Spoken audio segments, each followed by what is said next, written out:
2 কক্ষ বিশিষ্ট একটা পার্লামেন্ট করার ব্যাপারে এবং 300 এবং 150 এরকম একটা সংখ্যার কথা বলা হয়েছে।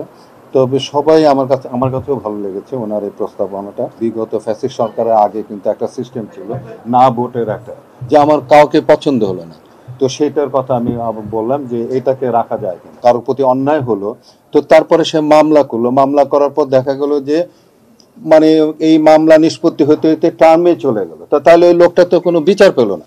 তা আমি তাদেরকে প্রস্তাবনা দিলাম যে আপনাদের মধ্যে একটা বিচারের একটা ব্যবস্থা যদি রাখা যায়, যে তারাই এই নির্বাচন কমিশনে এটা বিচার করবে। যে বিগত সরকারের সময় নির্বাচন কমিশনের আপনারা দেখেছেন ইভিএম কিনা এটা সেটা অনেক টাকা তারা কিন্তু তছরূপ করেছে কিন্তু, এবং এটার জন্য কিন্তু সাধারণ মানুষের কিন্তু নির্বাচন কমিশনের প্রতি আস্থা থাকে না। তা আমি বললাম যে এই অস্বচ্ছতার জন্য আপনারা একটা স্বচ্ছতা কিভাবে আপনাদের নির্বাচন কমিশনের মধ্যে আনা যেতে পারে সেইটা একটা ব্যবস্থা আপনারা করেন। আসলে এখানে সুপারিশ আমার আগে একজন বক্তৃতা দিয়েছে, আমার আরেকটা কাজ আছে, আমাকে হঠাৎ করে বলাতে আমি সময়টা ওইভাবে দিতে পারিনি, অন্য জায়গায় মিটিং রেখেও আমাকে এখানে আসতে হয়েছে।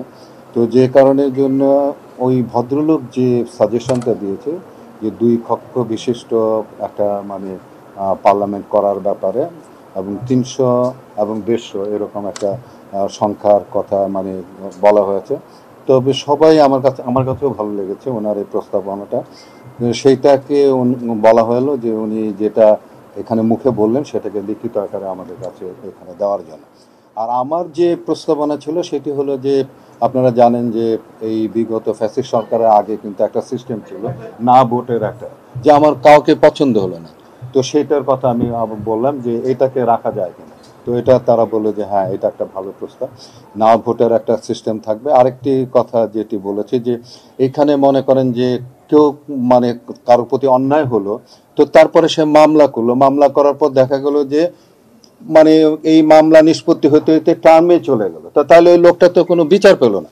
তা আমি তাদেরকে প্রস্তাবনা দিলাম যে আপনাদের মধ্যে একটা বিচারের একটা ব্যবস্থা যদি রাখা যায়, যে তারাই এই নির্বাচন কমিশনে এটা বিচার করবে, তো বিচার করে যেন দ্রুত তার সঙ্গে রায় দিতে পারে, যাতে ওই লোকটি যেন ডিপ্রাইভ যেন না হয়, সে যেন তার অধিকার যেন ফিরে পেতে পারে। এই একটি প্রস্তাবনা দিয়েছি। আরেকটি কথা আমি যেটি বলেছি যে সেটি হলো যে বিগত সরকারের সময় নির্বাচন কমিশনের আপনারা দেখেছেন ইভিএম কিনা এটা সেটা অনেক টাকা তারা কিন্তু তছরূপ করেছে কিন্তু, এবং এটার জন্য কিন্তু সাধারণ মানুষের কিন্তু নির্বাচন কমিশনের প্রতি আস্থা থাকে না। তা আমি বললাম যে এই অস্বচ্ছতার জন্য আপনারা একটা স্বচ্ছতা কিভাবে আপনাদের নির্বাচন কমিশনের মধ্যে আনা যেতে পারে সেইটা একটা ব্যবস্থা আপনারা করেন, কারণ না হলে জনগণের যে আস্থাটা সেই আস্থাটা ফেরত আসবে না, মনে হবে যে এরাও তো আগের মতোই। তো আমার এই 3টা প্রস্তাবনায় আজকে আমি দিয়ে আমি এখান থেকে যাচ্ছি, কিন্তু আমাকে বলা হয়েছে যে না আরো আপনি যাচ্ছেন, ঠিক আছে, আপনার সময় নেই, কিন্তু আপনি বাকি এগুলো প্রস্তাবনাগুলো আমাদের দেবেন। এই হলো আজকে।